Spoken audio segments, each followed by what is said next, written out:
There are two commonly used spellings for the word orc: orc, spelled with a C, and orc, spelled with a K, but which spelling is actually correct? And why did Tolkien care so deeply about getting it right? The answer reaches far beyond fantasy and into the ancient roots of the English language itself. The word orc, with its harsh, biting sound, is not a simple invention or a piece of made-up fantasy. When Tolkien first conceived of the term, he drew from deep linguistic soil, from a word weighted with ancient menace and history. As far as Tolkien himself was concerned, the word was ultimately derived from the Old English orc, meaning demon. His earliest inspiration seems to reach back into the ancient world of Old English legend and into the epic poem Beowulf. Within its verses appears the word Orkneys, spelled with a C, where it is used to describe demonic beings of the underworld. Tolkien himself explained, "I originally took the word from Old English orc, as found in Beowulf, line 112, glossed as orc meaning ogre, and Heldervul meaning demon." He also clarified that this word was not intended to be connected to the modern English word orc, which is sometimes applied to sea creatures such as dolphins. At first glance, this seems to settle the question. If the word comes from Old English sources, then surely orc should be spelled with a C, but the reality is far more complicated. While Orkneys does indeed appear in an Old English text, the word itself may have been inspired by the Latin Orcus. Orcus was a god of the underworld in Roman and Etruscan mythology, predating the Anglo-Saxons in Europe, and it is entirely possible that this concept influenced their language. This connection makes sense, especially given the underworld themes associated with the hell-devil creatures described in Beowulf. When you begin to explore this layered etymological complexity, it becomes easier to understand why Tolkien continually revised and refined his language. As his ideas matured, he sometimes contradicted his earlier conclusions. We can see this most clearly in The Hobbit, where the word orc does not appear at all, except in the name of Thorin's sword Orcrist. Instead, the creatures are referred to as goblins. At the time of writing, Tolkien chose a familiar English term that felt appropriate for a children's story and would be easily understood by readers. However, as Tolkien later embedded The Hobbit into the wider legendarium he was constructing, the tone and history of the world grew older, darker, and more solemn. The choice to use the word goblin began to trouble him. Over time, orc emerged as the more fitting name for these creatures of corruption and cruelty. Tolkien later explained that orc was meant to be the common speech name for these beings. According to his linguistic system, words from the common speech, or Westeron, should be translated into English, the language of translation. This is why orc was translated as goblin in The Hobbit, with only one exception.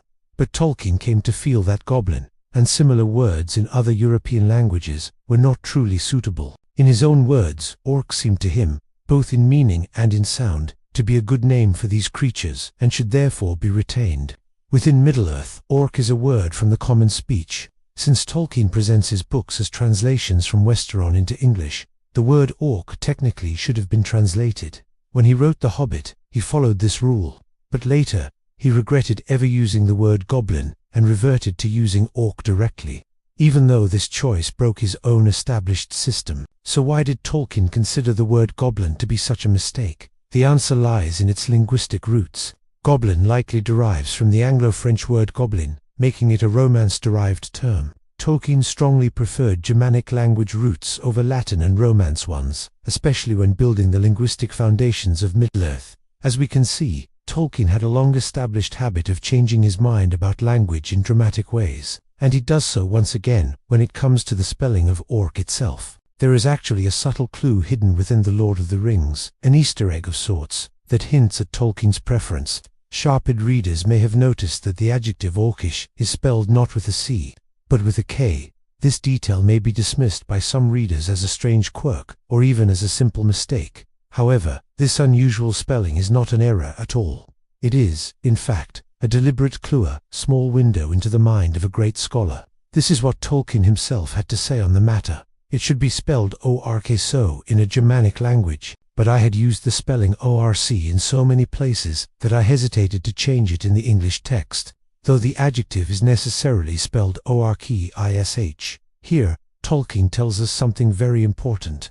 In a Germanic language, the word orc should properly be spelled with a K. This is because Germanic languages tend to end words with K rather than C. A clear parallel can be seen in the word pork, which originated as the Old French pork, spelled with a C. Once the word became fully anglicized, its spelling shifted to pork, with a K. The same linguistic logic applies to orc. In a Germanic context, it would naturally evolve into orc. This spelling gives the word a harsher, more ancient feel Germanic, Anglo-Saxon, and deliberately unpolished, which is exactly the tone Tolkien wanted for these creatures. The choice of the letter K matters visually as well as phonetically. K looks sharp, abrupt, almost weapon-like, while C appears smoother and more Latinate. Orc also aligns more naturally with related forms found in Tolkien's invented languages, such as Yuku in Ardunic and Uruk in the Black Speech of Mordor. Both visually and linguistically, orc, spelled with a K, fits more cleanly into the wider system Tolkien was building. This attention to detail may seem pedantic, but it mattered deeply to Tolkien because it reflected his broader worldview. He believed that the English language lost much of its ancient power and mythic weight. After the Norman invasion of 1066, Latin influence, in his view, softened the language and weakened its connection to myth. Old English, by contrast, carried a gravity and resonance that modern English no longer fully possessed. Middle-earth, in many ways, was Tolkien's attempt to restore that lost depth, to give England back the mythology it lacked. Spelling orc with a K was one small but deliberate way of signaling that this word belonged to an older, harder, unsoftened England. So if all of this is true, why do the published books still spell orc with a C? And why were they never revised to reflect Tolkien's stated preference? The answer is that Tolkien was also a practical man. Readers were already familiar with the spelling orc, and publishers strongly favored consistency and clarity. In this case, accessibility outweighed philological precision. Behind the scenes, however, in drafts, notes, and letters, orc spelled with a K was Tolkien's preferred form. He did, in fact, use this spelling in his later writings. This can feel strange to modern readers, but it represents Tolkien in his most unfiltered state. The shift is clearly visible in the History of Middle-earth series, where orc with a K appears exactly as Tolkien believed it should.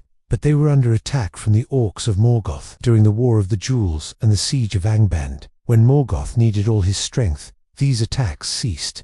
But when Morgoth fell and Angband was destroyed, hosts of the orcs fled eastward, seeking homes at first glance. This passage may appear unusual, but this is where Tolkien ultimately took his stand. The spelling orc with a K was the result of decades of refinement. Earlier variations were not competing answers, but necessary steps along the path of development. The books, therefore, should be read with this in mind. They are snapshots in time fragments of the legendarium as it existed when each work was written. So when you return to the Hobbit and encounter the word goblin, remember that you are seeing Middle-earth in its youth, still finding its voice. And when you read The Lord of the Rings and see orc spelled with a C, remember the long history compressed into that single, sharpened syllable. In this way, even the spelling becomes part of the story, not an error to be corrected, but a history to be remembered.